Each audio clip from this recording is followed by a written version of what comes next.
नमस्ते दोस्तों, I am Hemant Kushwaha और आप सभी का स्वागत है एग्री सर्वोत्तम प्लेटफॉर्म पर। और आज हम डिस्कस करने वाले एक कोर्स के बारे में पीजीएस 504। उसके एमसीक्यूज को हम यहाँ पे डिस्कस करेंगे क्योंकि कल हमारे जूनियर्स का एग्जाम है, तो हम चाहते हैं कि उनको कुछ ना कुछ हेल्प मिले इस लेक्चर के थ्रू। क्योंकि हमारा भी ये पेपर हमने भी दिया था, तो हमें पता है कि सर किस तरीके के क्वेश्चन पूछ सकते हैं।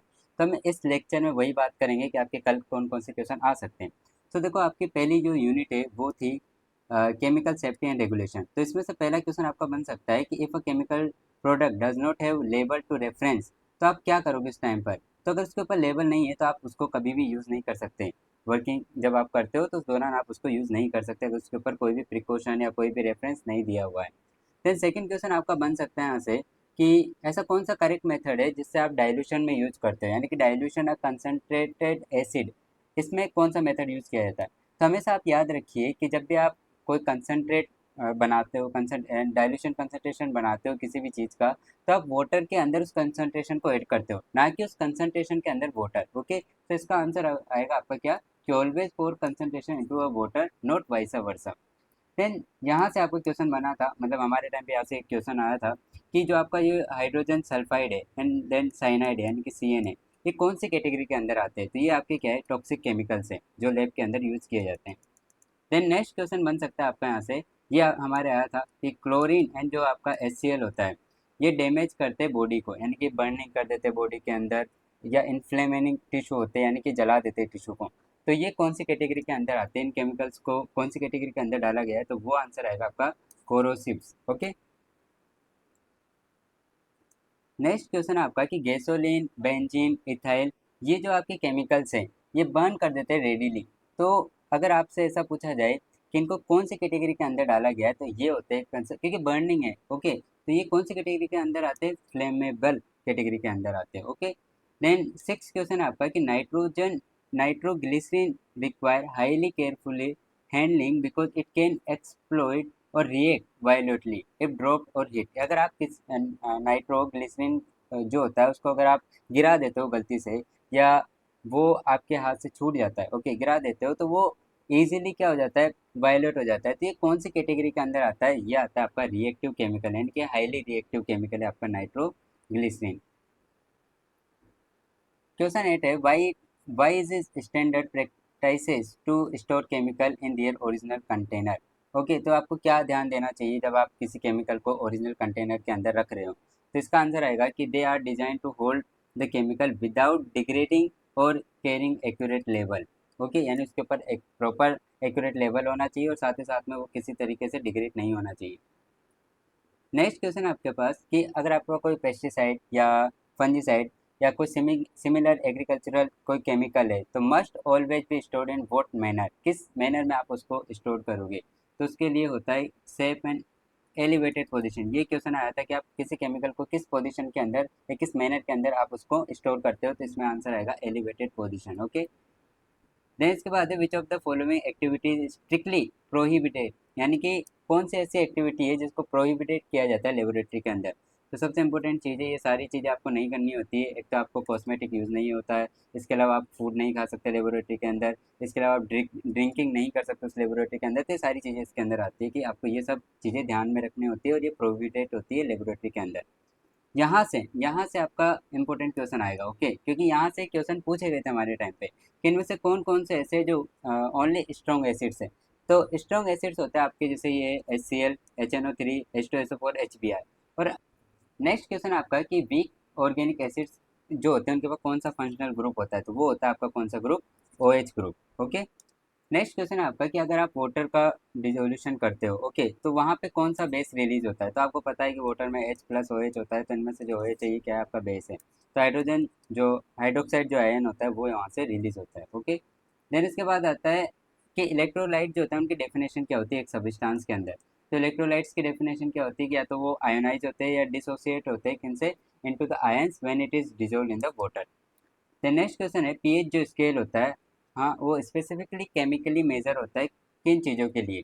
तो किसको मेजर करता है, किसकी कंसंट्रेशन को मेजर करता है, वो करता है हाइड्रोजन आयन की कंसंट्रेशन को मेजर करता है पीएच स्केल। अच्छा, पीएच स्केल में अगर पूछा जाए कि न्यूट्रल पीएच किस रेंज पर होती है, तो आपको पता है कौन सी रेंज पर होती है, एग्जैक्टली 7 जब होता है तब। अगर इसका उल्टा पूछा जाए कि आपसे पूछा जाए कि कौन सा एसिडिक रेंज होती है और कौन सी बेसिक सॉल्यूशन रेंज होती है, तो आप क्या बताओगे कि उनमें जो अगर लेस देन 7 है तो वो एसिडिक नेचर का होता है। देन अगर आपका अबव या बिलो, हाँ अबव अगर आपका 7 है तो उसको हम क्या बोलते हैं, या ग्रेटर देन 7 है तो उसको हम क्या बोलते हैं, बेस नेचर बोलते हैं। देन नेक्स्ट क्वेश्चन हो सकता है आपका, यहाँ से क्वेश्चन आया था हमारे टाइम पे कि पीएच वैल्यू जो होती है उसका, या पीएच की जो इक्वेशन होती है वो क्या होती है। तो आपको पता है कि ये तो बहुत ईजी क्वेश्चन है। लोग जो माइनस लोग 10 होता है उसका हाइड्रोजन की जो कंसनट्रेशन होती है एच प्लस आयन की, उसको हम क्या बोलते हैं, पीएच स्केल बोलते हैं या पीएच की इक्वेशन बोलते हैं। ओके, नेक्स्ट क्वेश्चन है आपका, complete the electrical circuit in pH meter. अगर आप कंप्लीट करना चाहते हो किसी पीएच मीटर के सर्किट को, तो आप which electrode must be use alongside the glass electrode. Okay, तो इसमें आंसर आएगा आपका कौन सा, रेफरेंस इलेक्ट्रोड को हम यूज करते हैं जब आपको किसी सर्किट को, पीएच जो मीटर होता है उसके अंदर सर्किट को अगर आपको कंप्लीट करना है। तो ये क्वेश्चन में हमसे पूछा गया था कि कौन सा इलेक्ट्रोड का यूज करते हैं, तो रेफरेंस इलेक्ट्रोड का यूज करते हैं। नेक्स्ट क्वेश्चन है, which of the following standard solution is commonly use for calibrate a pH meter. अगर आपको कैलिब्रेट करना है पीएच मीटर को, तो कौन सा आप यहाँ पे स्टैंडर्ड सॉल्यूशन यूज करते हो, तो इन सब का हम यूज कर सकते हैं कैलिब्रेट करने के लिए पीएच को। नेक्स्ट है आपका कि लेबोरेटरी जो इंस्ट्रूमेंट होते हैं उनमें से भी क्वेश्चन आते हैं आपके, तो उसको हम देख लेते हैं कौन कौन से क्वेश्चन आ सकते हैं। तो आपका जो ये तो आपको पता है, इसमें तो इतना ध्यान नहीं देना कि कौन कौन से, ये जो एनोमीटर, विंडवैन, ये पायरोनोमीटर, ये कौन से साइंस के अंदर आते हैं, तो आपको पता है मेट्रोलॉजी के अंदर आते हैं। सनसाइन रिकॉर्डर, स्टेवन स्क्रीन, ये सब आपका किस में यूज किया जाता है, मेट्रोलॉजी के अंदर यूज किया जाता है। नेक्स्ट क्वेश्चन आपका है कि which equipment use pressurised superheated steam to achieve complete sterilisation of media और लेब वर्क। ओके, सो उसमें क्या होता है कि आपको अगर ऐसा पूछा जाए कि स्टीम स्टेलाइजेशन कौन सा इक्विपमेंट हम यूज करते हैं, तो आपको पता होना चाहिए कि ऑटोक्लेव जो होता है ये स्टीम स्टेलाइजेशन करता है किसी भी मीडिया का, या फिर हम बोल सकते हैं कि जो लेब में हम यूज कर रहे हैं, चाहे कल्चर हो या किसी भी चीज़ को, तो अगर स्टीम स्टेलाइजेशन पूछा जाता है तो उसमें ऑटोक्लेव आता है। अच्छा, ऑटोक्लेव के टेम्परेचर भी आपको याद रखना है, साथ ही साथ में कितना टाइम के लिए हम इसको यूज करते हैं और किन चीज़ों के लिए हम यूज करते हैं, किन किन चीज़ों को हम इससे स्टेलाइज कर सकते हैं, यहाँ से क्वेश्चन बन सकता है जो कि अभी आगे आएगा। देन 24 है आपका, एनालिटिकल जो टेक्निक होती है स्पेक्ट्रोफोटोमेट्री के अंदर हो, तो operate primarily on the basis of which law, यानी कि स्पेक्ट्रोफोटोमेट्री कौन से लॉ पे काम करता है, सीधी सीधी बात ये कहना चाहता है। तो यहाँ से भी हमारे क्वेश्चन आया था, तो वो है आपका कौन सा, बीयर्स लैम्बर्ट जो लॉ होता है उसका यूज किया जाता है स्पेक्ट्रोफोटोमेट्री के अंदर। द नेक्स्ट क्वेश्चन है कि विच कंपोनेंट ऑफ स्पेक्ट्रोफोटोमेट्री कन्वर्ट, अच्छा एक चीज याद रखना कि पोली से क्या बन रहा है, मोनोक्रोमेटिक लाइट बन रहा है। तो मोनोक्रोमेटिक यानी कि सिंगल वेवलेंथ बन रही है, तो इस वाली को हम क्या बोलेंगे, इसको हम बोलते हैं मोनोक्रोमेटिक विथ ग्राफ्टिंग। ओके, क्योंकि सिंगल बन रहा है, सिंगल मीन्स मोनो, ये आप यहाँ से याद कर सकते हो। Which class of laboratory balance is specify, यानी कि ऐसा कौन सा लेबोरेटरी बैलेंस है जिसका हम यूज करते हैं स्मॉल मासेस के मेजरमेंट के लिए, यानी सब मिलीग्राम अगर रेंज आपको मेजर करनी है तो उसके लिए हम कौन सा बैलेंसर यूज करते हैं, तो उसमें आएगा आपका एनालिटिकल जो बैलेंसर होता है उसका हम यूज किया जाता है। देन 27 है कि ट्रांसपेरेंट इनक्लोजर विद डोर्स ब्यूल्ड जो होती है आपकी अराउंड एनालिटिकल पेन बैलेंस जो होता है आपका, उसको हम क्या बोलते हैं, तो उसका नाम है आपका क्या, जो ये ड्राफ्ट सिल्ट होती है ये बोला जाता है किसको, पेन बैलेंसर को। ओके, एनालिटिकल जो पेन बैलेंसर होता है उसको। देन नेक्स्ट क्वेश्चन है कि लेमिनार जो होता है, लेमिनार फ्लो कैबिनेट, हाँ उसमें अंदर जो डस्ट पार्टिकल्स होते हैं, या हम बोल सकते हैं कि कंटामिनेट करने वाले जो पार्टिकल्स होते हैं उनको प्रिवेंट करने के लिए एक फिल्टर लगा हुआ था लेमिनार एयर फ्लो के अंदर। ये मान लो आपका एक लेमिनार एयर फ्लो होता है ना, जहाँ पे यहाँ पे बेंच पे वो बन बैठ करके आप काम करते हो, तो यहाँ पे एक फिल्टर लगा होता है। यहाँ पे जो फिल्टर लगा होता है जो कि प्रिवेंट करता है पार्टिकल कंटामिनेशन को, वो उस फिल्टर का नाम है हीपा फिल्टर। अच्छा, इसकी साइज भी याद रखना, 0.3 आई थिंक माइक्रोमीटर, ये एक बार चेंज कर लेना, इसका साइज भी पूछा था हमसे, तो ये आप कंफर्म कर लेना एक बार, वैसे इतना ही होता है। देन इसके बाद नेक्स्ट क्वेश्चन है आपका यहाँ हाँ, कि लेमिनार जो एयर फ्लो होता है बिफोर स्टार्टिंग एन एक्सपेरिमेंट, उसको कितने मिनट पर उसमें यूवी को चालू रखा जाता है, कितने मिनट तक, तो 15 मिनट के लिए हम यूवी को चालू रखते हैं। तो यहाँ पे क्वेश्चन ऐसा था कि 15 मिनट तक आप स्टेलाइज करते हो उस लेमिनार को, तो उसके लिए कौन सा, मतलब क्या यूज करते हो आप, यूवी रेडिएशन कम यूज करते हो उसको 15 मिनट तक स्टेलाइज करने के लिए, लेमिनार को स्टेलाइज करने के लिए। ओके, देन क्योंकि जल्दी जल्दी मेरे को बताना पड़ रहा है क्योंकि आपका एग्जाम भी बहुत जल्दी है, तो मैं थोड़ा फास्ट चल रहा हूँ, आप थोड़ा क्वेश्चन पे ज़्यादा ध्यान देना। ओके, इनमें से कोई ऐसा क्वेश्चन नहीं है, जो क्वेश्चन मैम से पूछा गया था मैं आपको ज़्यादा वो उस पर फोकस करना चाहूँगा। यहाँ पे क्वेश्चन है laboratory device use to grow and maintain microbial और cell culture under control temperature atmospheric temperature. अच्छा, ये आपको याद रखना है कि जब भी हम किसी चाहे वो सेल कल्चर हो गया या कोई मीडिया हो गया, तो अगर हम उसको एक एटमॉस्फेरिक कंडीशन या फिर हम कंट्रोल टेम्परेचर के अंदर रखते हैं, तो उस कंडीशन को हम बोलते हैं इंक्यूबेटर। ओके, जिस चीज़ के अंदर हम रख रहे हैं उसको इंक्यूबेटर बोलते हैं। और जैसे आपने नाम सुना होगा बीओडी का, तो ये सारी चीज़ें इंक्यूबेटर होती है जहाँ पे हम एटमॉस्फेरिक कंडीशन और टेम्परेचर को कंट्रोल कर पा रहे हैं। The next question है, for an average laboratory, a tabletop centrifuge rotating 6000 RPM is primary used for, यानी किसके लिए हम यूज़ करते हैं टेबल टॉप सेंट्रीफ्यूगेशन को 6000 RPM के लिए? तो वो होता है आपका sedimentation examination and separation of serum from the blood. जो क्लोटेड ब्लड होता है उसके लिए हम यूज़ करते हैं किसको? ये जो टेबल टिप सेंट्रीफ्यूगेशन होता है उसको हम यूज़ करते हैं। नेक्स्ट क्वेश्चन है, ऐसा कौन सा डिवाइस है, अच्छा ये क्वेश्चन हमारे आया था, ओके, इस पे भी फोकस करना आप। ऐसा कौन सा डिवाइस है जो employs rotating magnetic field to spin और submerge stir bar quickly in a liquid. Okay, liquid के अंदर जो कि आपका रोटिंग करता है मैग्नेटिक फील्ड को, तो ऐसा कौन सा डिवाइस है? तो उसमें आपका आंसर आएगा मैग्नेटिक स्टीयर, जो कि मैग्नेटिक जो फील्ड होता है उसको क्या करता है, वो स्टीयर करता है, यानी कि उसको रोटेट करता है।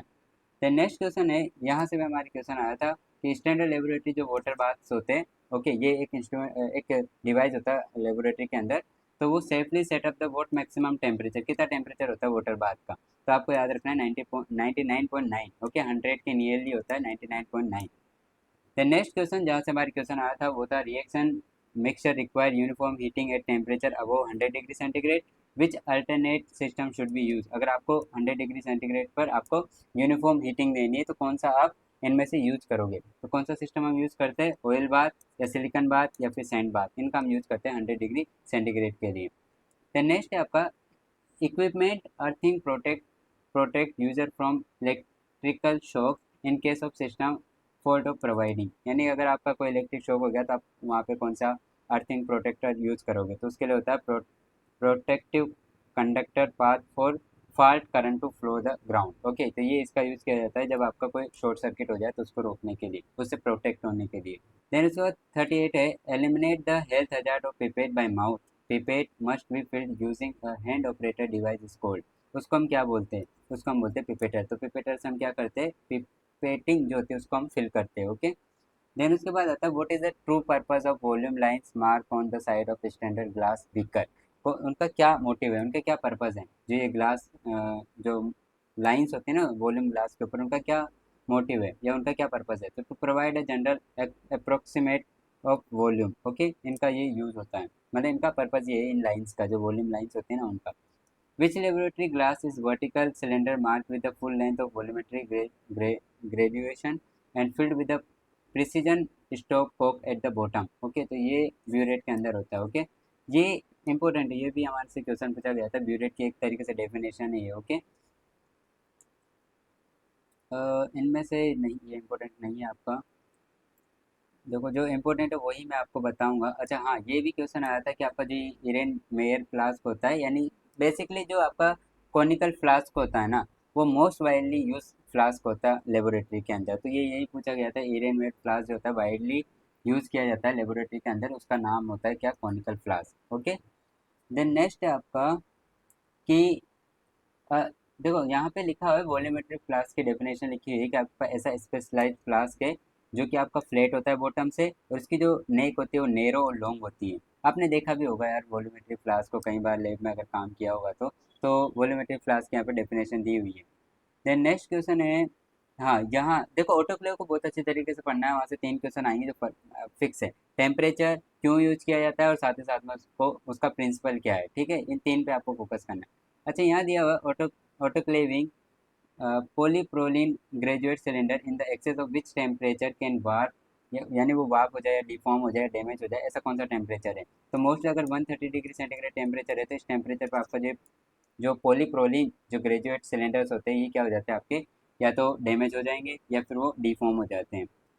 ओके, देन इनमें से ये क्वेश्चन भी आपका अच्छा इंपॉर्टेंट हो सकता है, क्योंकि वॉल्यूमेट्री जो पिपेट होती है यानी बल्ब पिपेट जिसे हम बोलते हैं, differ from graduate pipette because they are have a large bubble, large bulb होता है इनके पास। किन के पास? जो आपके बल्ब पिपेट होते हैं जिनको हम वॉल्यूमेट्री पिपेट बोलते हैं, ये किस तरीके से डिफरेंट है किससे, ग्रेजुएट पिपेट से, ये यहाँ पे बताया क्योंकि उनके पास लार्ज बल्ब होता है, अ सिंगल ग्रेजुएटेड मार्क होता है। ये इंपॉर्टेंट है आपके लिए, ये डेफिनेशन ही इंपॉर्टेंट है, ये हमसे पूछी गई थी, बस वहाँ पे ऑप्शन में ऐसा था कि ये डेफिनेशन किसकी है, तो ये है बल्ब पिपेट की। ओके, देन इसमें ये भी है कि calibrate the measure one particular volume with extreme precision, precision को इसमें ज़्यादा ध्यान दिया जाता है। अच्छा, नेक्स्ट क्वेश्चन है कि अगर आपके पास एक टिपिकल मेजरमेंट कैपेसिटी है range of adjustable laboratory micropipette, तो वो क्या रेंज है, तो वो है आपकी कितनी, from less than 1 microlitre to 1000 microlitre. Okay, 1 ml तक है आपकी। ओके, इनमें से, हाँ अच्छा ये भी है, ये भी क्वेश्चन हमसे आया था कि laboratory glassware tool specially utilise the liquid liquid extraction to separate a mixture into two immiscible solvent phases, तो ये भी आपका इंपॉर्टेंट है, यहाँ से भी हमें क्वेश्चन आया था। तो सीधी सी बात है, सेपरेट कर रहा है तो सेपरेट जो फनल होता है, सेपरेटिंग जो फनल होता है उसका हम यूज करते हैं लिक्विड लिक्विड एक्सट्रैक्शन के लिए to separate a mixture. Then next question आपका आता है, ये ग्लासवेयर क्लीनिंग एग्रेसिव मेथड से इनसे आता है। इनमें से देखो जो इम्पोर्टेंट है वो मैं आपको बता देता हूँ। हाँ, ये नहीं है आपका, यहाँ पे जो क्वेश्चन इंपॉर्टेंट है मैं वही डिस्कस करूँगा क्योंकि मेरे पास, आपके पास ज़्यादा टाइम नहीं है ना इसलिए। अच्छा, आफ्टर प्रॉपर क्लीनिंग या tissue culture glassware should be dried in specialised drying और एट काउंटर। अच्छा, आपको ये भी याद रखना है कि जब ड्राइंग करते हैं ओवन के अंदर तो कितने टेम्परेचर पे करते हैं, तो वो टेम्परेचर कितना होगा, 150 डिग्री सेंटीग्रेड टेम्परेचर पे हम हॉट एयर ओवन का यूज़ करते हैं। इनमें से नहीं है, कोई इंपॉर्टेंट नहीं है आपका।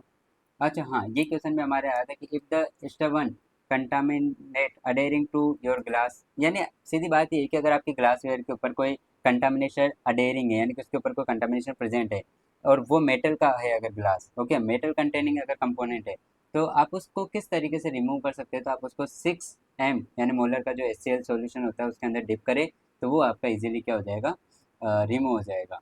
देन ये भी आपका इंपॉर्टेंट है कि अगर आपके पास base bath use for removal having organic residues और grease is preparing by mixing, यानी कि अगर आपको ग्रीस को हटाना है या हेवी ऑर्गेनिक रेजिड्यूज को हटाना है तो आपको कौन सा यहाँ पे बेस बाथ का यूज करेंगे, तो इसका आंसर आएगा आपका NaOH और KOH सॉल्यूशन को इन द इथेनॉल या मेथेनॉल के अंदर हम यूज करते हैं। ये क्वेश्चन भी आपके लिए इंपॉर्टेंट है। इसमें ये इंपॉर्टेंट नहीं है आपका। अच्छा हाँ, ये आया था शायद, मेरे को जहाँ तक पता है, एक्वा रीजिया जो होता है इन एक्सट्रीमली पावरफुल या फ्यूम जनरेटिंग ऑक्सीडाइजिंग एक सॉल्यूशन होता है जो प्रिपेयर किया जाता है एसिड्स के द्वारा। अब वो कौन कौन से एसिड्स है, तो वो है आपके कौन कौन से, एक तो HNO3 और एक HCl। अच्छा, इनको पार्ट याद रखना है 13, यानी कि 1 और 3 पार्ट होता है। ये क्वेश्चन आया था, ठीक है, कन्फर्म है, मुझे आया था शायद ये क्वेश्चन। देन नेक्स्ट क्वेश्चन आपका है, इनमें से कोई इंपॉर्टेंट है तो मैं आपको बताता हूँ, देखो इनमें से नहीं है आपका कोई इंपॉर्टेंट। देखो ये जो मैं PDF भेजूंगा ना, आपको ये पढ़नी जरूर है। ओके, वैसे वो सर इतना बुरे नहीं है, वो कर देंगे पास, पर आपको ये इस पे ध्यान देना है। देखो, according to standard molecular biology metric conversion, इसमें क्या होता है, 1 ग्राम जो होता है वो किसके इक्विवेलेंट होता है, यानी एक जो ग्राम होता है, 1 ग्राम की अगर हम बात करते हैं तो कितना माइक्रोग्राम के इक्वल्स होता है, इसकी हम बात करें तो वो होता है कितना आपका, 1 इंटू 10 की पावर 6 माइक्रोग्राम। ओके, अच्छा, 1 लीटर जो सॉल्यूशन होता है उसमें कितने माइक्रो लीटर्स होते हैं, ये भी आपका क्वेश्चन आ सकता है। ये बेसिक से क्वेश्चन नहीं आते उसमें, पर आपको ध्यान देखना है। ओके, इतना लोड नहीं लेना उस चीज़ का। Chemical fundamental chemical definition of one molecular, अच्छा हाँ, ये क्वेश्चन आया था कि मोलिकुलर जो ये मोलर होता है ना, 1 मोलर, इसकी डेफिनेशन क्या होती है, तो देखो इसकी डेफिनेशन होती है 1 मोल ऑफ सोल्यूट कंटेन पर लीटर ऑफ सॉल्यूशन। अच्छा, मोलर और मोलरिटी इन दोनों की डेफिनेशन आपको देख, मोलरिटी और एक और होता है ना आपका, इन दोनों की डेफिनेशन देख के जानी। ओके, ये दोनों आई थी हमारे। Then based on metric conversion, ये नहीं आएगा आपका, फिर भी आप देख लेना, वैसे नहीं आएगा ऐसा कोई question.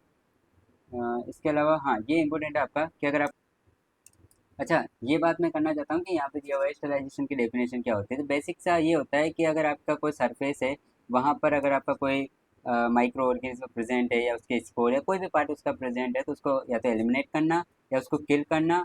Okay, all forms of including dormant microbial spores, उनको सबको किल करना, उसको हम क्या बोलते हैं, स्टेलाइजेशन बोलते हैं। अच्छा, स्टेलाइजेशन जो होता है ऑटोक्लेव, मैं बात ही यही कर रहा हूँ ना, ऑटोक्लेव से 3 4 क्वेश्चन आए थे हमारे, रिपीट हुए थे 3 4 क्वेश्चन। तो ऑटोक्लेव का टेम्परेचर 121 डिग्री सेंटीग्रेड होता है, 15 मिनट के लिए होता है, 15 PSI पे काम करता है। ये सारी चीज़ें आपको याद रखनी है। स्टीम टेम्परेचर, स्टीम जो प्रिंसिपल होता है उस पर काम करता है, तो ये चीज़ें आपको याद रखनी है। ओके, अच्छा, ये वही बात है कि अगर आपको metal instrument under the clean laminar flow hood are best sterilisation rapidly using a glass bed sterilisation at both parameter. अच्छा, ये वही बात है कि अगर आपको इनको करना है मेटल इंस्ट्रूमेंट को, तो आपको करना पड़ेगा कितना, 275 से 350 degree centigrade for 10 to 30 second और 10 to 16 सेकेंड। देन इसके बाद यहाँ पर है, अगर आपका मेटल इंस्ट्रूमेंट है या ग्लासवेयर या एल्यूमिनियम फॉयल है, तो इनको ड्राई स्टरलाइजेशन किया जाता है हॉट एयर ओवन के अंदर अंडर विच कंडीशन।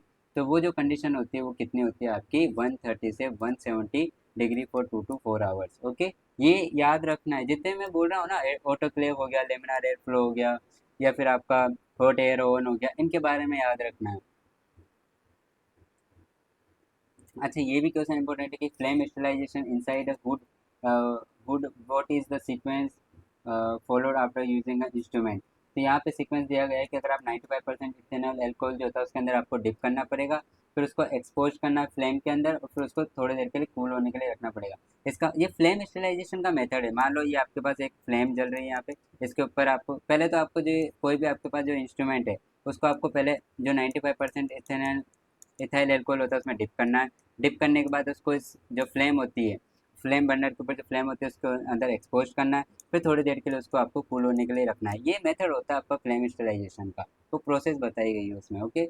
अच्छा, आपसे ये भी पूछा जाए कि न्यूट्रिएंट जो कल्चर मीडिया होता है वो थर्मोलेबियल होता है, यानी कि वो हीट सेंसिटिव होते हैं, तो उनके लिए हम fraction must be sterilise by, तो उनको किस तरीके से स्टेलाइज कर सकते हैं, तो उनको हम स्टेलाइज कर सकते हैं जो अच्छा प्रो ये जो हीट सेंसिटिव होते हैं इनमें आता है आपका प्रोटीन, एमिनो एसिड, ये चीज़ें आती है आपकी। ओके, तो इनके लिए हम मेम्ब्रेन जो फिल्टर होता है ना अंडर पॉजिटिव प्रेशर, ये इनका यूज़ करते हैं। इनको हीट लेवल जो होते हैं ना आपके, जो हीट सेंसिटिव होते हैं उनके लिए हम यूज़ करते हैं मेम्ब्रेन फिल्टरेबल, जो अंडर पॉजिटिव प्रेशर होता है उनका हम यूज़ करते हैं। इनमें से और कोई आपका इतना इम्पोर्टेंट है नहीं। अच्छा हाँ, अगर आपसे पूछा जाए कि ऐसे कौन से दो कॉमन ग्रुप है जो मोस्टली कंटामिनेट करते हैं लेबोरेटरी के अंदर, तो आपको याद रखना है फंजाई और बैक्टीरिया। अगर आपसे पूछा जाए कि हीपा फिल्टर जो होता है वो कितने यूनिफॉर्म वेलोसिटी पे काम करता है, तो 45 पे। देन इसके अलावा इनमें से कोई इम्पोर्टेंट, अच्छा हाँ, याद रखना टेक्सोनॉमी से भी क्वेश्चन आए थे, तो इसमें जैसे टेक्सोनॉमी जो होता है इसका, ये ग्रीक वर्ड होता है टेक्सिसोनोमस, इसका मीनिंग क्या होता है, तो ये होता है आपका अरेंजमेंट लो है आपके, जो कि केरोलस लीनियस ने दिए थे, आपको अगर पता हो तो। देन ये जो टेक्सोनॉमी वर्ड है ये किसने दिया था, तो ये दिया था आपका, ये पेंडोले थे, इन्होंने फर्स्ट टाइम यूज़ किया था। इसके अलावा करेक्ट जो बायोलॉजिकल या सॉरी लॉजिकल जो ऑर्डर होता है, फंडामेंटल स्टेप जो होते हैं टेक्सोनॉमी के, वो क्या होते हैं, तो वो होता है आपको पहले तो कैरेक्टराइजेशन करना उसका, किसी भी बायोलॉजिकल का जो स्पेसिमेन है उसका आइडेंटिफिकेशन करना, फिर क्लासिफिकेशन, फिर नोमेनक्लेचर करते हैं। तो आपको याद रखना है CICI CICN। ओके। फिर आपका नेक्स्ट क्वेश्चन, अच्छा हाँ, कि इंक्वायरी इनटू प्लांट, ये बुक हमसे पूछी गई थी, ये किसने लिखी थी आपकी, थियोफ्रस्टस ने लिखी थी। Next question, father of modern taxonomy कौन है, तो आपको याद रखना है कैरोलस लीनियस है। ओके। देन इसके अलावा Linnaeus classify plant into best number of the स्टेमन present in them system is non. जो लीनियस ने क्लासिफाइड किया था प्लांट को, उस सिस्टम को हम क्या बोलते हैं, तो आपको याद रखना है फाइलोजेनेटिक सिस्टम ऑफ क्लासिफिकेशन, ये पूछा गया था। देन इसके अलावा ये चीज़ें तो आपको पता है कि सोलेनम ट्यूबरसम में अगर आपसे पूछा जाए कि सोलेनम जो है वो किसको रिप्रेजेंट कर रहा है, तो किसको इंडिकेट करता है, तो वो इंडिकेट करता है किसको, जीनस को। अच्छा, ये चीज़ तो हो गई, पर ये चीज़ क्या है ये मेरे को आपको या तो कमेंट बॉक्स में बताओगे, वैसे मैंने लिख ही दिया है, आप लोग उठा ले तो हो नहीं, तुम क्या बताओगे, तुम लोग पढ़ने में बिजी हो वैसे भी। अच्छा, botanical proposed to most global utilization natural system of classification for flowering plant based on overall negative या sorry vegetative floral similarities. Okay, so इसमें क्या आंसर आया था, बेनेथ एंड हुकर ने ये क्लासिफिकेशन दिया था। ओके, इसमें नहीं है इतना इम्पोर्टेंट, जो है मैं आपको बता देता हूँ एक दो बार, और क्या चीज़ है इसमें। हम्म, अच्छा हाँ, यहाँ से भी क्वेश्चन था कि फंडामेंटल जो रिप्रोडक्टिव यूनिट होते हैं एंजियोस्पर्म प्लांट में, typically comprising 4 different structure modes, उसको हम क्या बोलते हैं, तो उसको हम बोलते हैं कोटिलिडन सीड्स बोलते हैं हम उसको। ओके।